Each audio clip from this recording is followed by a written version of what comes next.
Palmas Reales, Iglesia Bíblica Bautista, perfeccionando tu vida con la palabra de Dios.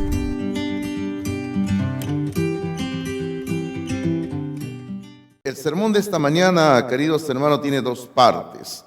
Usted puede verlo en sus apuntes, una parte previa que le he llamado la injusticia y luego la segunda parte del sermón, que yo diría que es el grueso del mensaje de esta mañana, es amando al prójimo. Pero Cristo presenta un contraste que nos va a hacer reflexionar sobre esto de amar al prójimo. Cuando él va a hablar, los primeros versículos del 38 al 42, va a hablar sobre situaciones que tienen que ver con la injusticia, pero dentro de esto Cristo va a llegar al punto central del versículo 39, donde él del versículo 43, donde él va a hablar sobre la importancia de amar al prójimo, y como nosotros sabemos, hay que amar al prójimo como nosotros mismos, ¿verdad?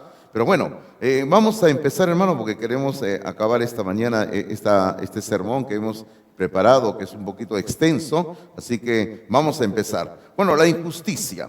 En el versículo número 38, por favor, vamos a encontrar una ley poco comprendida y el mandato se expresa de esta manera. El versículo 38 dice así: oísteis que fue dicho ojo por ojo y diente por diente. Bueno, esto es lo que dice la palabra de Dios, así está escrito en la Biblia. A esto se le conoce como la ley del talión, ¿verdad? Y bueno, esta ley del talión se encuentra en tres lugares en la ley de Dios: en el libro del Éxodo capítulo 21, en el libro de los Levíticos capítulo 24 y en el libro del Deuteronomio capítulo número 19. Bueno, algunos a veces piensan que esta ley es muy sangrienta, mala, pero no es así realmente, por si acaso. Más bien, este mandamiento que dice ahí ojo por ojo y diente por diente, este mandamiento fue dado para impedir el deseo que cada persona tenía por la venganza personal cuando ocurría algo. Porque bueno, cuando ocurre algo, toda persona reacciona queriendo supuestamente aplicar justicia, pero al final lo único que es una venganza personal. Y lo que aquí se está presentando, y ahí sí vaya sus notas, en el punto 1 dice la justicia equitativa, o sea, una justicia equitativa. Cuando se habla de una justicia equitativa, hermanos, y eso es lo que está presente aquí en esta ley, es que nunca el castigo debe ser mayor que el delito o el daño que se ha cometido. Nunca el castigo debe ser mayor que el daño que se ha cometido. Tiene que ser de una forma proporcional el castigo que se da a la persona. Por eso dice diente por diente y ojo por ojo. O sea, es una forma de decir, ¿no? Si cometieron un delito contra ti, de acuerdo a ese delito se tiene que aplicar la justicia. No se puede dar más de lo que ocurrió. Yo no sé si ustedes alguna vez han leído esta extensa obra de Víctor Hugo, su apellido era Hugo por si acaso, Los Miserables. Una obra extensa, muy larga, pero el personaje principal, Jacques Valjean, él cometió un delito y recibió una sanción que era excesiva para lo que él había hecho. Él sencillamente había robado un pan nada más, y por causa de robar un pan lo mandaron a la cárcel muchos años. Y bueno, y el hombre salió de la cárcel, luego salió con una amargura en el espíritu, una cólera, una ira, un odio, porque él por hambre, no era por otra cosa, por hambre había robado un pan y lo mandaron muchos años a la cárcel. O sea, ahí no había proporción en el delito que se había cometido con la justicia que se había aplicado. Así que eso es lo que nos enseña aquí cuando dice ojo por ojo, diente por diente. Cristo eso es lo que dice. Ahora, en el versículo número 39 vamos a encontrar la enseñanza de Jesús sobre este asunto de la ley del talión. Y en el versículo 39 dice así: pero yo os digo, no resistáis al que es malo. Antes, a cualquiera que te hiere en la mejilla derecha, vuélvele también la otra. Interesante lo que Cristo está presentando aquí en este contexto. Lo que Cristo está hablando aquí sencillamente es que si alguien te hace daño, déjalo, el daño que te está haciendo en ese sentido, y no apliques tú mismo una venganza personal. Hermano, el Hijo de Dios, y ahí vayan sus notas otra vez en el punto número 2, el Hijo de Dios, que es miembro del reino de los cielos, encomienda su causa al Señor, encomienda su causa al Señor. Es por eso que dice, no, si alguien te está haciendo un delito, deja el delito, o sea, tú no tomes la justicia en tus manos. Eso es lo que está diciendo la palabra de Dios. Claro, lógicamente entendemos que hay instancias en nuestro país donde uno tiene que recurrir para pedir justicia si se está cometiendo un agravio contra nosotros. Pero la enseñanza de Cristo es, no tomes la justicia por tus propias manos, o sea, tú no lo hagas, déjalo así, encomiéndate al Señor. Versículo 40 se nos va a hablar sobre una cuestión, hermanos, de lo que se puede decir derechos no exigidos. Porque siempre nosotros, como buenos ciudadanos de un país, hablamos de nuestros derechos, ¿verdad? Y siempre decimos, tenemos derechos, y siempre se habla, todos tenemos derechos, todos tienen derechos. Y es cierto, en un sentido. Pero el versículo 40 dice así, y al que quiera ponerte a pleito y quitarte la túnica, déjale también la capa, dice la palabra del Señor. Aquí encontramos, y en sus notas, por favor, en el punto número 3, una situación abusiva. Aquí encontramos una situación abusiva, un abuso que se está cometiendo. En el ejemplo anterior se está hablando de tener cuidado con el problema de la vergüenza, pero aquí se va a hablar de las pasiones que muchas veces pueden surgir dentro del corazón de una persona. Hermano, lo que aquí se está hablando en el contexto es de un pleito sin fundamento por una deuda inexistente, y que en ese caso se está tomando una acción injusta contra la persona. Es por eso que el versículo Cristo dice, el que quiera ponerte a pleito, o sea, el que te hace un pleito de la nada, dice, y te quiere quitar la túnica por la nada, o sea, tú no has cometido ningún delito, pero te están haciendo un pleito. Cristo, que dice, déjale también la capa. Ahora, usted quizás no captamos lo que Cristo está diciendo acá, pero es muy importante lo que él está diciendo aquí en cuanto, por ejemplo, la capa.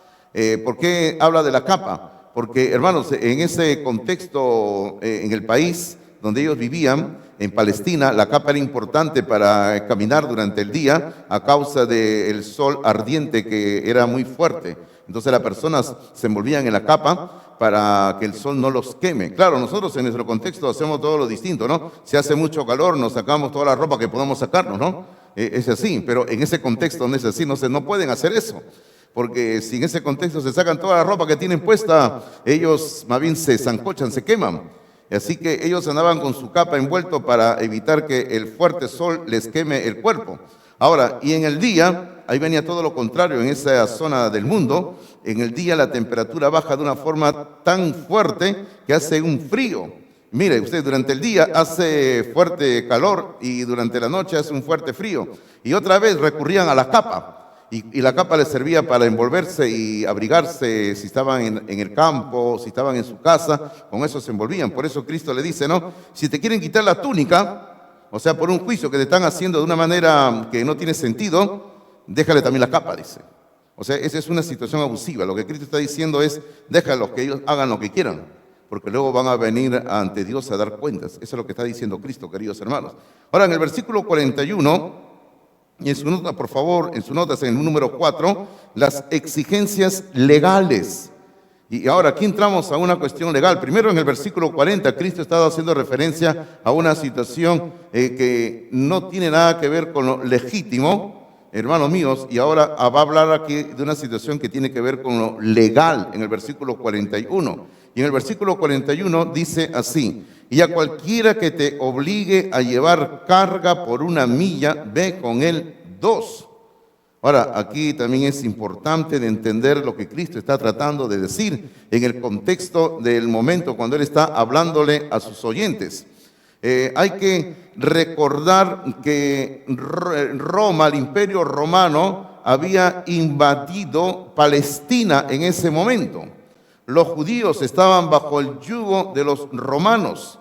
Y cuando los romanos invadían una tierra, un país, una nación, las personas de ese país si bien no les decían que eran esclavos, le decían que estaban al servicio del imperio romano. Y cualquier romano, cualquier ciudadano romano, un soldado, un civil, un hombre romano o una mujer romana, si estaba llevando una carga, vamos a decir unos costalillos de lo que usted imagínese, cualquier cosa, y claro, no quería cargarlo, no podía cargarlo, podía llamar de acuerdo a la ley a cualquiera del país y decirle: hey, fulano, ven tú y lleva mis cargas. Ahora, ¿cuánto dice ahí? 1 milla. O sea, más o menos como 1000 pasos. Entonces, esa era la ley. La ley era así, ¿no?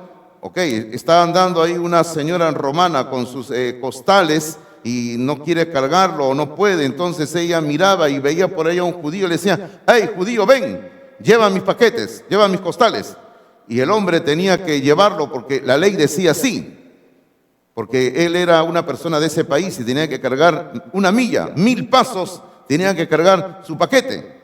Entonces la persona comenzaba a cargar y según la ley iba cargando 1000 pasos. ¿Y usted qué cree que era lo que iba haciendo esa persona con los costales en el hombro?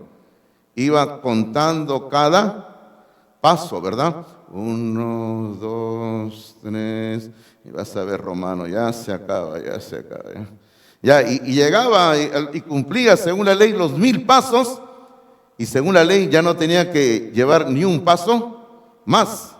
Pero ¿qué dice Cristo que había que hacer? Dice ahí en el versículo 41, dice: y a cualquiera que te obligue a llevar carga por 1 milla, ve con él 2, dice. Ahora, ¿usted puede imaginarse cómo estaban ahí sus oyentes en ese momento reventándoles el hígado? Señor Jesucristo, si estamos aguantando con la justa de lo que están haciendo contra nosotros, y ahora tú nos dices que en vez de rebelarnos, que debemos llevarle 2 millas la carga. Hermano, Jesús les está enseñando a ellos de esta manera, que ayudando al prójimo, porque los romanos eran sus prójimos también, los enemigos de ellos eran su prójimo también, de esa manera les iban a dar un buen testimonio de lo que significa tener a Dios en su vida. Ese era el mensaje que Cristo les está tratando de decir a ellos, que tienen que transmitir con sus hechos. O sea, están abusando de ustedes, pero ustedes acepten el abuso que están cometiendo, el atropello. Hagan lo que ellos les piden, hagan más de lo que le están pidiendo, y con ese hacer más de lo que ellos les están pidiendo legalmente, ustedes van a darles un buen testimonio, y ellos van a ver, como dice al comienzo del Sermón del Monte, ellos van a ver que ustedes realmente son hijos de Dios. Así que, queridos hermanos, eso es lo que Cristo les está diciendo aquí a ellos en este mensaje. Ahora, en el versículo 42 encontramos la generosidad. En el versículo 42 encontramos la generosidad. Y en el versículo 42 encontramos lo que se llama la limosna, porque ese es el contexto de la limosna. Dice: al que te pida, dale. Por si acaso, no está hablando del pastor de la iglesia, ¿no? Que si el pastor te pide, dale. No está hablando de eso, por si acaso, ¿no? Está hablando del contexto desde la limosna, de las personas que piden una ayuda material. Dice: y al que quiera tomar de ti prestado, no se lo rehuses.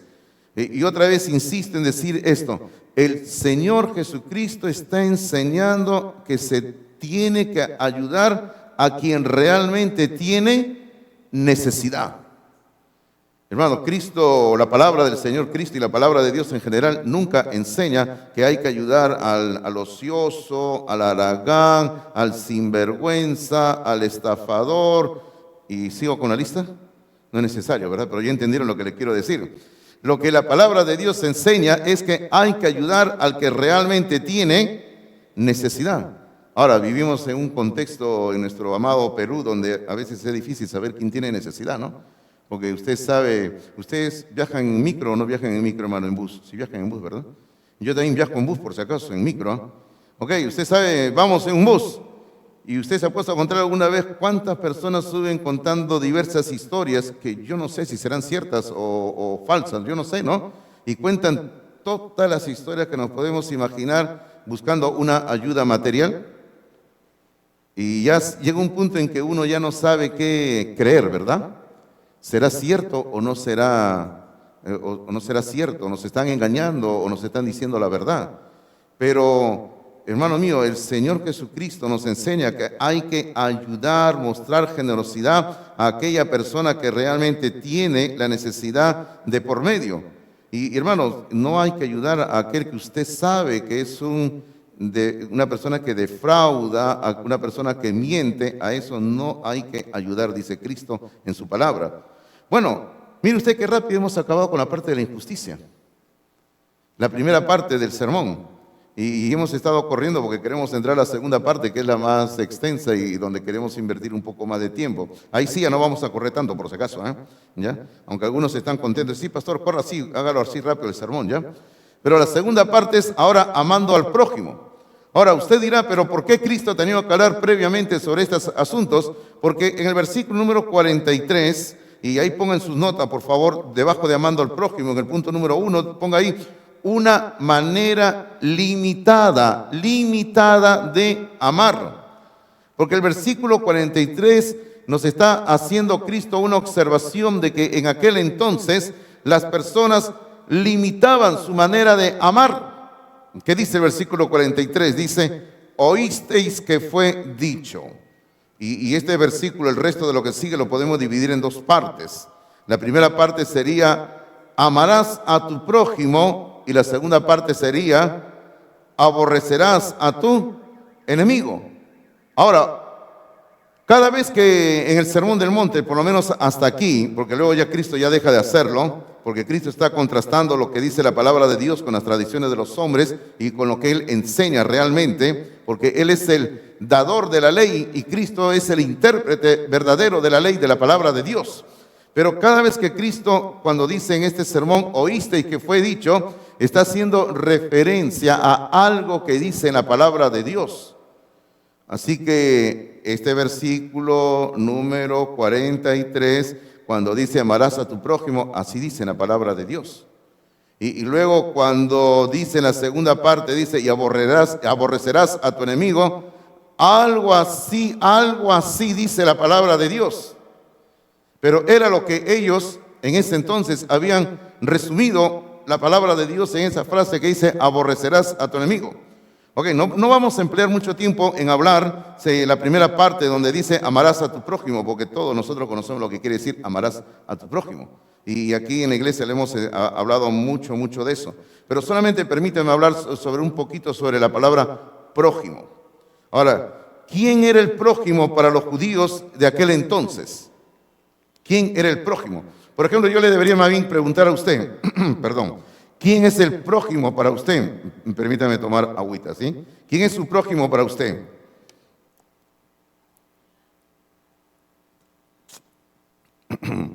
Por ejemplo, ¿quién es su prójimo para usted?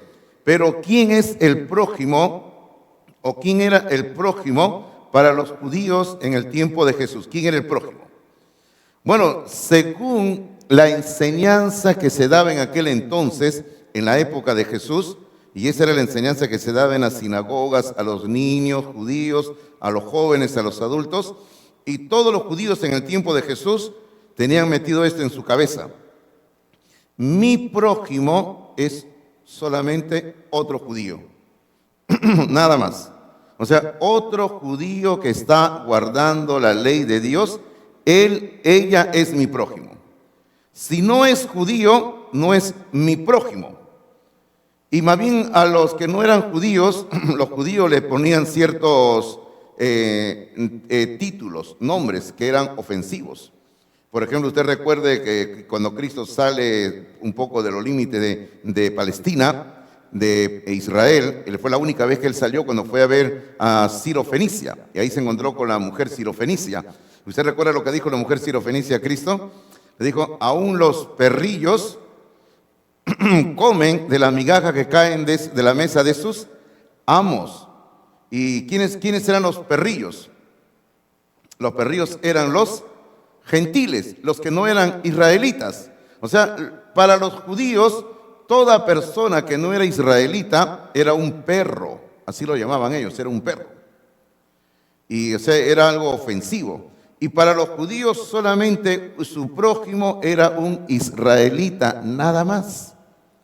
Ahora, Cristo no ahora en este sermón va a tocar mucho el asunto, pero más adelante, en otro momento de su ministerio, él va a enseñar que realmente nuestro prójimo es toda persona, todo ser humano. Y hermanos, si eso tiene que hacernos reflexionar a nosotros quién es nuestro prójimo. Porque a veces pensamos que nuestro prójimo solamente es el hermano que viene a la iglesia, la hermana que viene a la iglesia, o mi pariente, o mi amistad, o el familiar, o solamente los que yo conozco. Ellos no son los únicos prójimos que tenemos. Nuestros prójimos son toda persona que nos está rodeando. Ahora, yo creo que no tengo que ni siquiera llevarles a leer la historia del buen samaritano. Todos conocemos la historia del buen samaritano, ¿verdad? Ahora, mire usted que Cristo cuando termina la historia, todos sabemos que hubo un hombre que estaba herido, el samaritano lo llevó para que lo curen y todo, y cuando Cristo está ahí al final, Cristo invierte la pregunta, no, invierte la pregunta, y Cristo agarra y dice, no, dígame usted, ¿quién es el prójimo del que cayó herido? O sea, ¿quién es el prójimo del que cayó herido? Ya, ahora, ¿por qué? Porque el que cayó herido era un judío. Dice, no, el que cayó herido, un judío, ¿quién es su prójimo de ese judío? Y el otro que estaba escuchando, el otro judío que no quería ni siquiera pronunciar la palabra samaritano, que dijo, el que usó de misericordia. Hermano, la enseñanza de Cristo es muy clara ahí, en esa historia del buen samaritano, de que los samaritanos, es decir, todos los no judíos, todos los gentiles, son nuestro prójimo. Y aquí el mandato de Cristo es, o la referencia de Cristo al mandato del Antiguo Testamento es, hay que amar a nuestro prójimo. Y luego la segunda parte que Cristo dice ahí en este versículo es, hay que aborrecer a tu enemigo. Ahora, ¿cómo se entiende esto de aborrecer a nuestro enemigo? Y yo les he dicho, hay una parte de la palabra de Dios donde dice algo así, algo así. Y usted anote la cita para que usted pueda leerlo después, por favor. En el libro del Deuteronomio, capítulo 23, en el libro del Deuteronomio, capítulo 23, versículos 3 al 6, donde el Señor va a dar un mandamiento puntual, un mandamiento concreto en cierta situación particular donde Él va a decir y Él da sus razones en ese momento en particular donde Dios dice que no tienen que tener contacto, comunión, ningún tipo de relación, y Él menciona ahí a los amonitas y moabitas, donde el Señor dice, no, por esta razón, y ahí en el pasaje que les he dado, Él dice, por esta razón ustedes no tienen que permitir ni moabitas ni moabitas, no lo tienen que permitir para nada. Pero hermanos, fue un mandato que el Señor dio en ese momento, nada más. Fue una cuestión particular en ese momento, pero los judíos de la época de Cristo lo habían aplicado ya para todas las épocas. Y ellos decían, el Señor nos ha dicho que hay que mirar como enemigos a todos los que no son judíos. Y es por eso que ellos le añadieron, ¿no?, al mandato donde decía, ama a tu prójimo y aborrece a tu enemigo. Y eso es algo que Cristo comienza a corregir acá. En el versículo 44, Él va a dar su enseñanza. Ahora, observe por favor que el versículo 44 en sus apuntes dice, un mandamiento extraño. Y mire usted, queridos hermanos, de que este versículo 44, antes de leerlo, escuche bien lo que le voy a decir, dice, en este versículo no solo se establece el mandamiento de amar al prójimo, escuche lo que le estoy diciendo, en este versículo 44 no solo se establece el mandamiento de amar al prójimo, sino que se va a especificar a quiénes o quiénes deben ser objeto de nuestro amor. Entonces, hay que amar al prójimo. Entonces, ¿a quiénes hay que amar? Versículo 44. Ahora, si usted lo mira el versículo 44 y nos guiamos por las divisiones naturales que tiene el versículo, guiándonos por los dos puntos y las comas, y vamos a ver que este versículo es como un pan que viene ya partido en tajadas. así como el pan de molde. Cuando usted va a la panadería y compra su pan de molde, ¿verdad? Qué rico es el pan de molde, ¿verdad? ¿Le gusta usted el pan de molde o no le gusta? A mí me encanta el pan de molde, sobre todo cuando lo pongo en mi tostadora. Sigamos mejor con el versículo, ¿ya? Entonces, y aquí este versículo lo podemos dividir en 4 partes principales, como le dije, de acuerdo a cómo está el mismo versículo. Primero comienza diciendo, pero yo os digo. Y aquí vienen las 4 partes principales. La primera parte, Cristo dice, hay que amar a quienes, hermanos, a nuestros enemigos. Hay que amar a nuestros enemigos. Ya con eso Cristo había corregido la mala interpretación que habían hecho los judíos en el versículo anterior, donde decían que hay que odiar, hay que aborrecer al enemigo. Entonces Cristo ahora está diciendo, no, hay que amar a nuestros enemigos. Y ahí yo le voy preguntando a usted, ¿no? ¿Quién es su enemigo? Usted solo lo sabrá, ¿verdad? Algunos dicen, estoy durmiendo con el enemigo. Ahora, si usted está durmiendo con el enemigo, ámelo, ¿sí o no? Ámelo, ámelo. Entonces hay que amar a nuestro enemigo. Lo segundo de este versículo, la segunda parte, dice, hay que bendecir a los que nos maldicen. Usted tiene que bendecir a la persona que le maldice. ¿A usted le han maldecido alguna vez? Oh, si usted supiera a mí como pastor, ¿cuántas veces me lo han dicho? Ay, sí, siempre hay gente que se llena de cólera por algo y se recuerdan de mi 5ª generación, de mi abuela, de mi bisabuela, que yo nunca llegué a conocer a mi bisabuela, pero ellos parece que la conocieron y se recuerdan de mi bisabuela. Entonces, y maldicen, hermanos. Ahora, yo no me voy a poner con ellos boca a boca y no les voy a decir, bueno, tú me maldices, yo te maldigo también. Hermano, eso no es así. ¿Quieren maldecirte? Déjalos. Déjalos. Pero usted en su corazón no tenga maldiciones hacia esa persona, sino deséelelo lo mejor, ¿verdad? Lo tercero que dice este versículo, hay que hacer bien a los que nos aborrecen. Y otra vez volvemos al punto, ¿no? ¿Quién le aborrece a usted? A la persona que le aborrece, hágale bien. Ahora, como dice la palabra del Señor en otra parte, dice, si tu enemigo tuviere, sé qué cosa dice, darle de beber. Si tuviere hambre, dale de comer. ¿Y qué dice la palabra? Porque haciendo esto, ascuas de fuego amontona sobre su cabeza. ¿Sabe lo que quiere decir ascua de fuego? Juicio de Dios. Porque la persona te trata mal, pero tú le estás tratando bien y estás amontonando juicio de Dios sobre esa persona. Lo cuarto y lo último que dice este versículo, que es un mandamiento extraño para los oyentes, dice, hay que orar por lo que nos ultrajan y nos persiguen. Este es tremendo, hermano, queridos, ¿eh? Tremendo. Yo solo le digo que va a llegar un día en nuestra sociedad peruana, latinoamericana, donde las iglesias vamos a ser perseguidas. Aunque ya se ha iniciado hace un tiempo acciones en nuestro querido país en contra de las iglesias. A veces ustedes no se dan cuenta, pero nosotros que estamos ahí viendo cuestiones legales, sí se inician acciones. Y por ejemplo, el gobierno peruano hace tiempo ha tomado medidas diciendo para buscar la seguridad de los asistentes a locales públicos como este, que los locales públicos tienen que contar con esto. Y los que no tienen todas esas características físicas en sus instalaciones, sencillamente en ese local no puede funcionar una reunión de personas.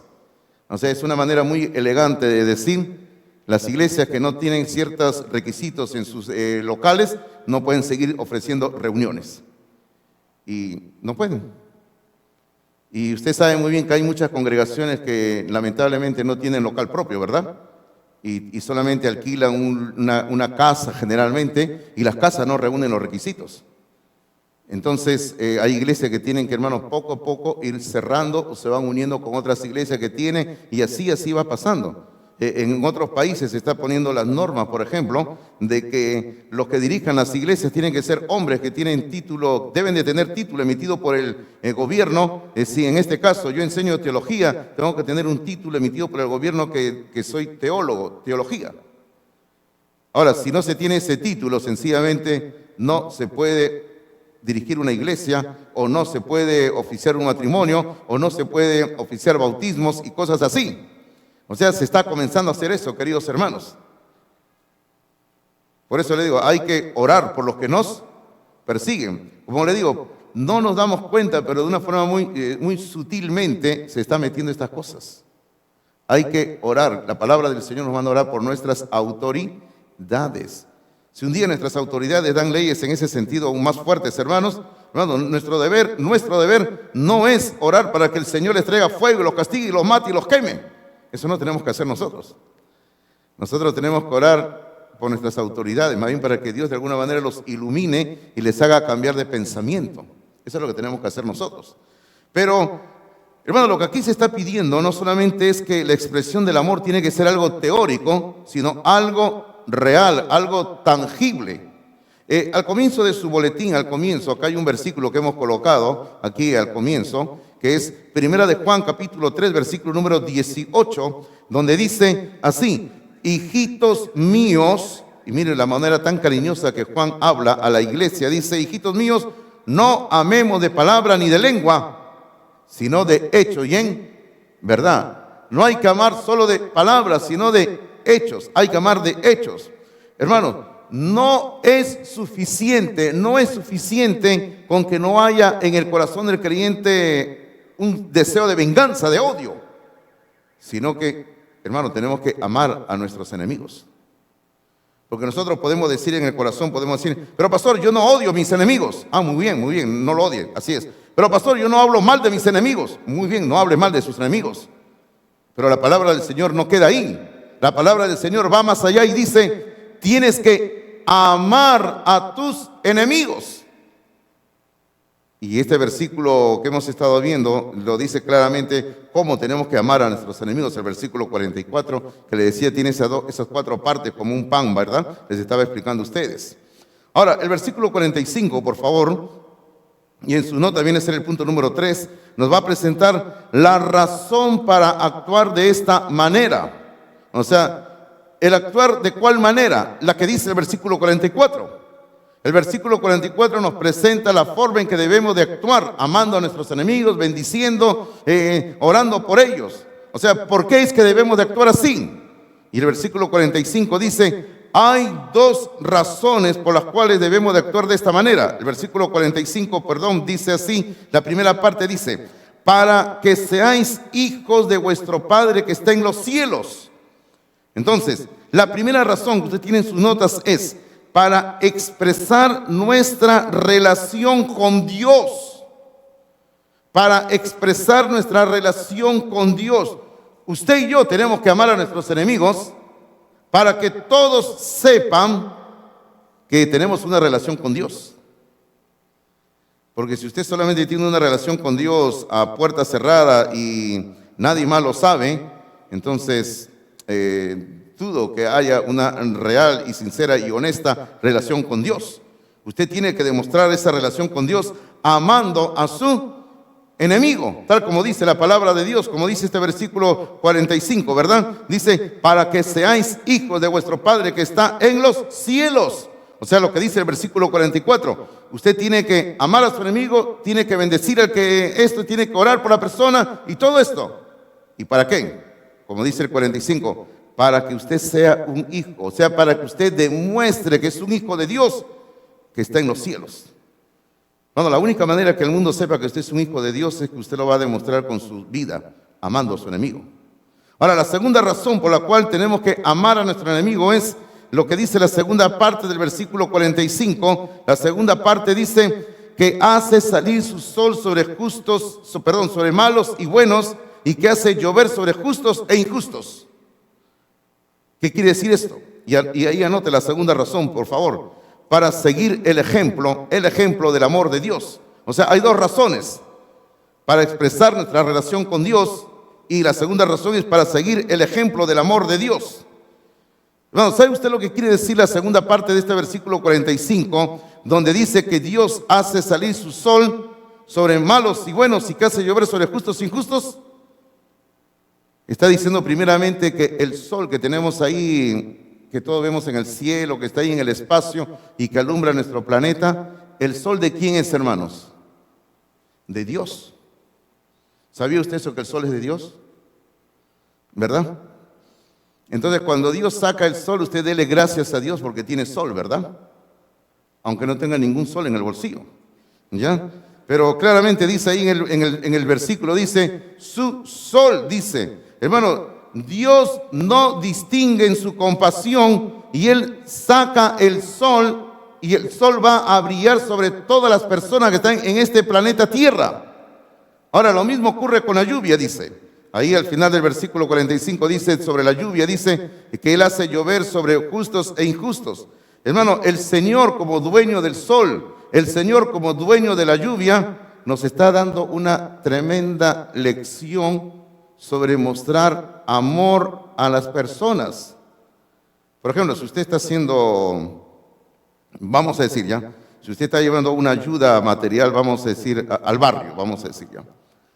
Y usted en el barrio tiene ahí un vecino o una vecina que es su enemigo. Y usted comienza a repartir en cada casa la ayuda que está llevando del barrio. Y usted llega a la puerta de su vecino o vecina con la cual usted tiene un pleito enquistado hace 50 años. Al vecino que usted no quiere ver. A la vecina que no quiere ver usted. Y usted llega a la puerta y dice, ¿qué hago? ¿Le doy esta ayuda o no le doy? Hermano, la actitud cristiana, ¿cuál tiene que ser? Si estoy trayendo una ayuda para los vecinos de mi barrio y esta vecina o vecino que es una persona que me trata mal, que se porta mal conmigo, también debo de ofrecerle mi ayuda. Eso es lo que Cristo está diciendo aquí en su palabra, que Dios hace salir su sol sobre buenos y malos y la lluvia y hace llover sobre justos e injustos. Hace algunas semanas, yo no lo conocía mucho, pero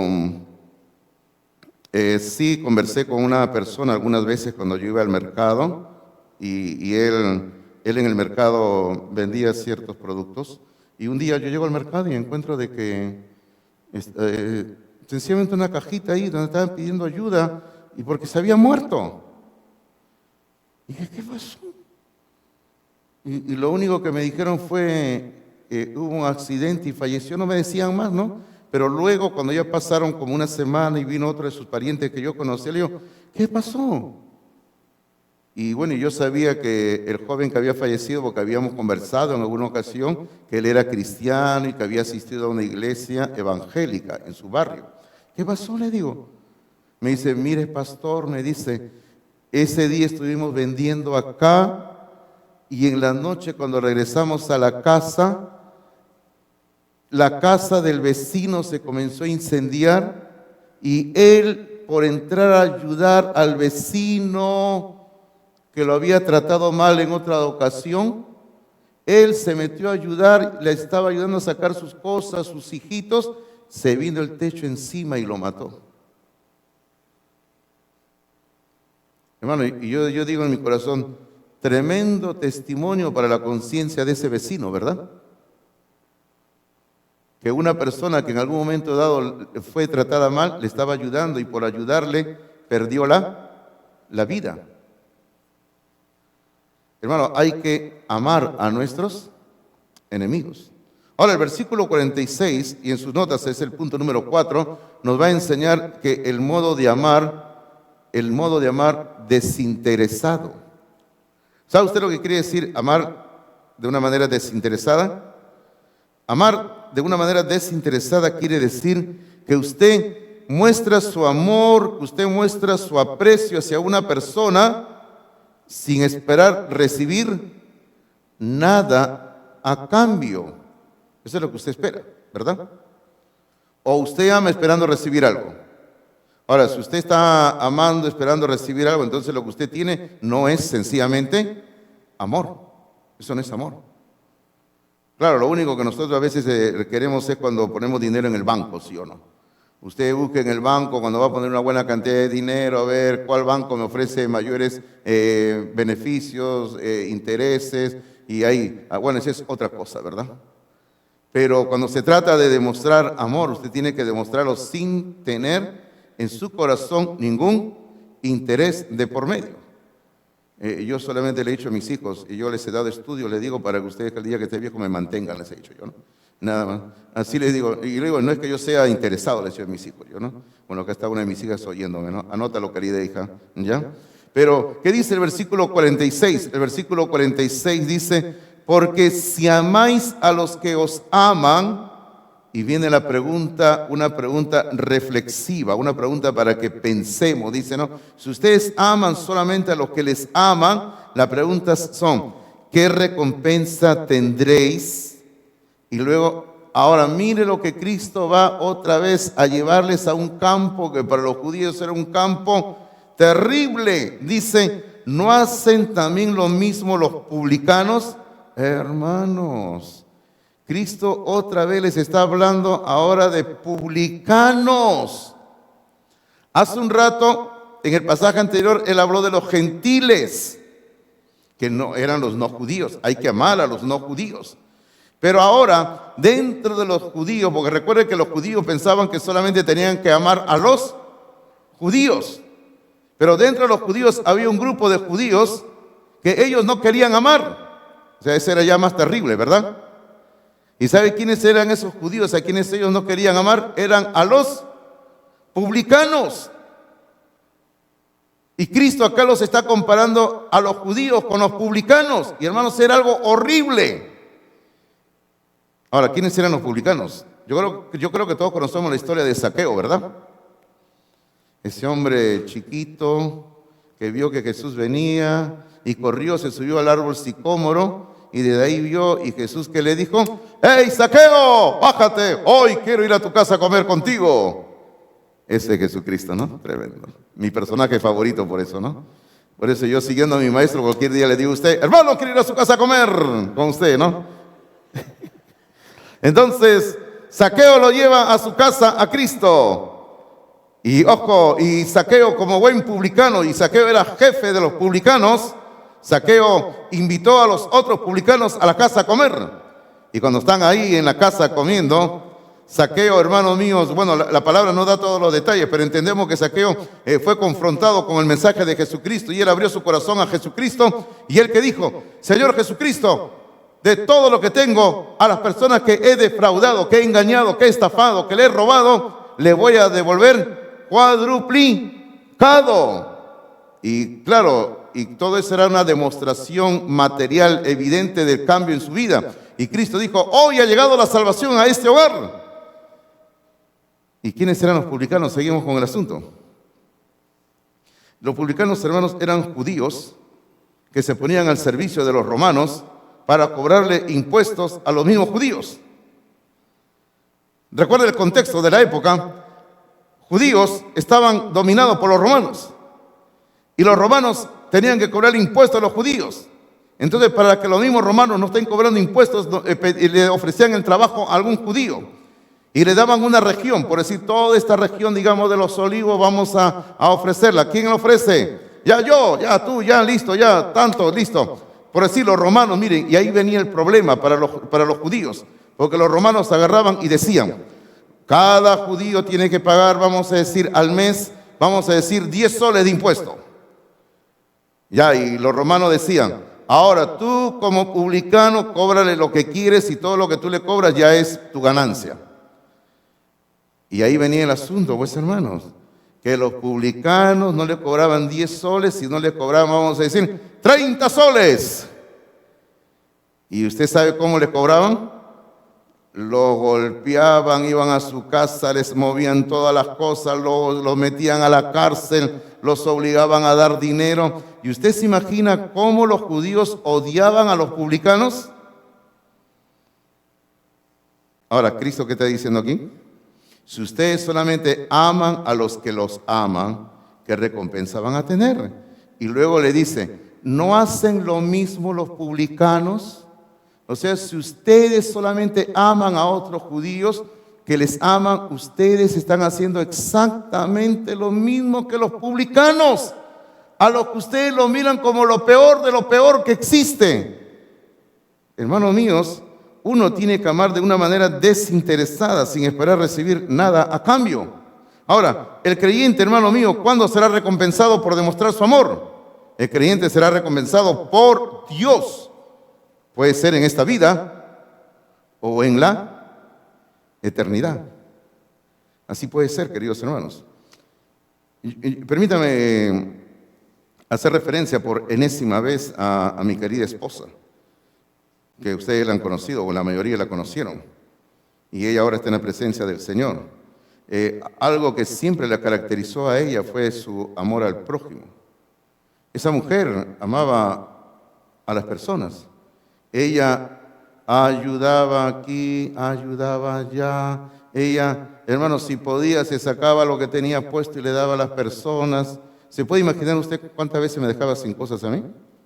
¿Ya? Y decía, ¿dónde está esto? Ah, ya lo regalé. Ay, Señor.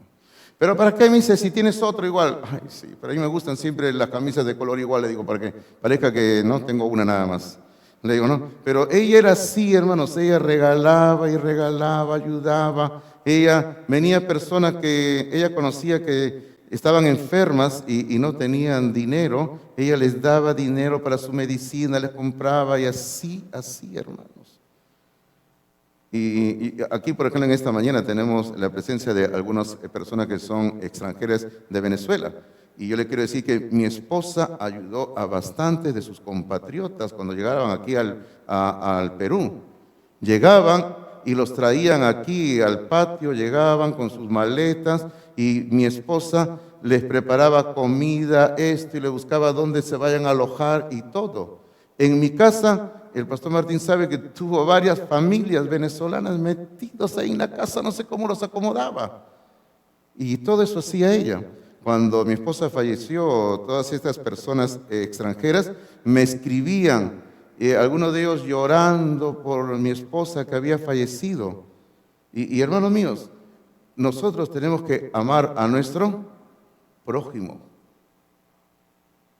Y sabe algo, yo creo que Dios fue bueno con mi esposa, porque Dios, así como ella bendijo al prójimo en esta vida, Dios también la bendijo a ella en esta vida, y estoy seguro que Dios le está dando grandes bendiciones en el cielo. Se lo aseguro. Y yo en mi corazón digo, ¿por qué Dios se la llevó a mi esposa antes? Porque mi esposa va a gozar más tiempo de la gloria que yo. Póngase a pensar, ¿sí o no? No sé cuándo partiré la presencia de Dios yo, pero ya mi esposa ya está casi 2 años y medio adelantado, más antes que yo ahorita en la gloria. Así que ella está gozando más de la gloria, ¿no? Está recibiendo más bendición que yo todavía. Ella siempre salía ganadora, hermanos. Perdón. Ok, punto número 5. Ya, el punto número 5 tiene que ver con el versículo 47. En sus notas dice, el ejemplo de los gentiles. Ahora otra vez regresa a los gentiles. Hace un rato lo puso como ejemplo a los publicanos, ahora a los gentiles. En el versículo 47 dice, y si saludáis a vuestros hermanos solamente, ¿qué hacéis de más? Y luego otra vez ahora va a tocar la fibra más sensible de sus oyentes cuando le dice, ¿no hacen también así los gentiles?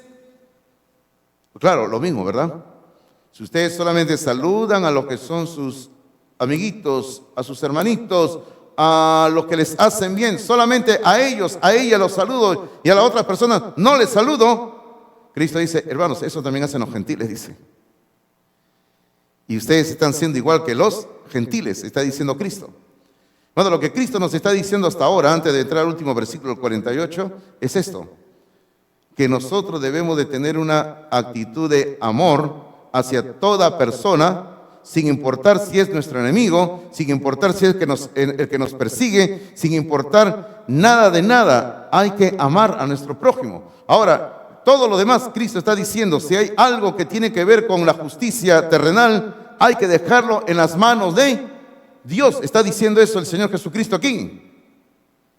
Y finalmente el versículo 48 viene a ser la conclusión de todo lo que hemos estado diciendo. Y en el versículo 48 vamos a encontrar dos asuntos muy importantes. Y escriba ahí en sus notas, por favor. Un mandamiento, eso es lo que vamos a encontrar en el versículo 48. Un mandamiento y un ejemplo sublime.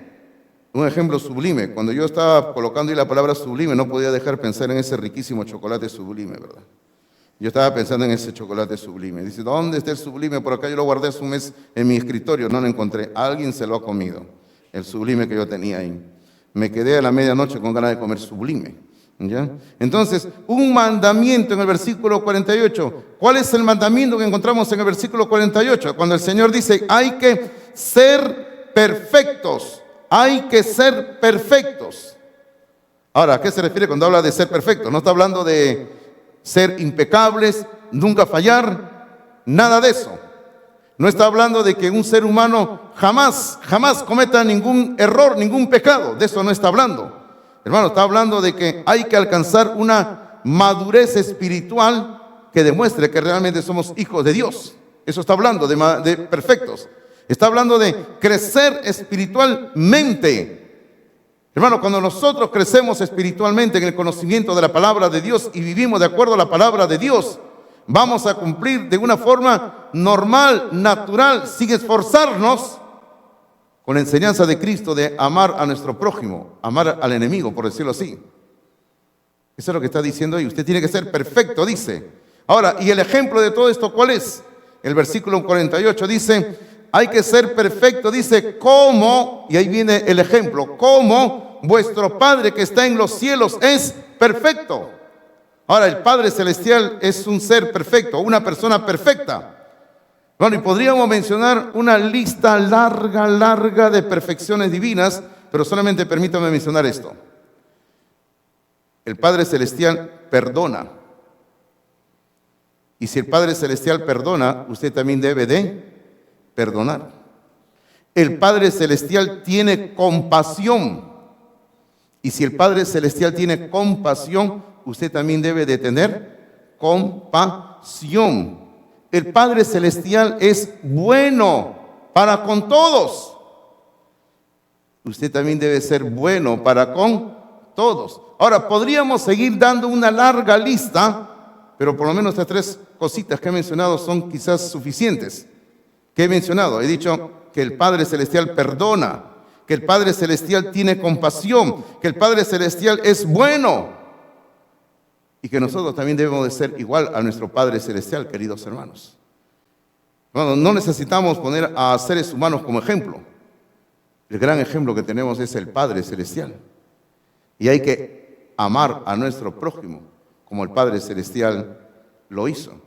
Para mí es grandioso lo que hemos estudiado cuando dice que el Señor hace salir su sol sobre todos, sobre buenos y malos. Y para mí es grandioso cuando dice que Él hace llover sobre justos e injustos. Bueno, para mí es, quizás yo diría, para mí es suficiente eso del sol para demostrarnos la misericordia de Dios, el amor de Dios. Y yo le quiero decir una cosa a usted esta mañana. Usted está aquí presente, usted está acá vivo, usted está viva acá por la gracia de Dios. Porque ¿sabe qué? Póngase a pensar algo. Si Dios solamente le diera oxígeno a sus hijos, si Dios solamente le diera oxígeno a sus hijas, ¿cómo estarían las demás personas, no?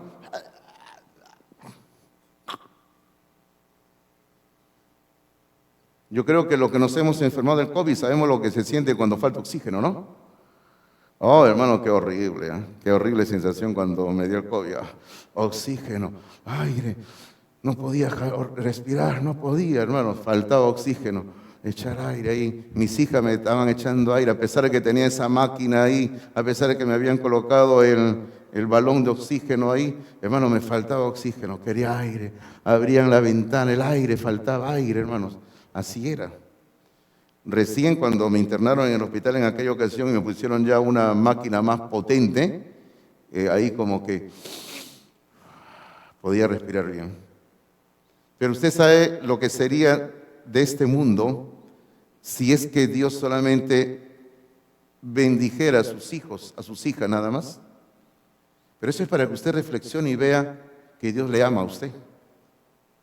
Que Dios le ama a usted. Y si Dios le ama a usted, usted también puede amar a otras personas. Ahora, yo sé que habría mucho para conversar y comentar y decir, pero usted no sabe lo que me han hecho, usted no sabe lo que me ha sucedido, usted no sabe cómo me han tratado. Realmente no lo sé. Pero solamente le quiero decir algo. No llene su corazón de odio. No llene su corazón de resentimiento. No llene su corazón de un rechazo a la otra persona, porque si no usted se vuelve igual o aún peor que la otra persona. No lo llene. Usted demuéstrele amor. Si tiene sed, ¿qué haga? Dele un vaso de agua. Si tiene hambre, ¿qué tiene que hacer? Dele de comer. Ahora, yo termino diciéndole esto esta mañana. El amar al prójimo es parte de nuestra adoración a Dios. Termino diciéndole esto porque el próximo domingo voy a cambiar un poquito por algunas semanas el menú.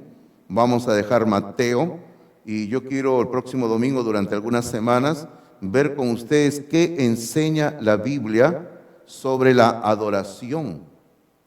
Por eso le voy diciendo, porque estoy estudiando esto, estoy reflexionando y le digo, no, que el amar al prójimo es parte de nuestra adoración a Dios.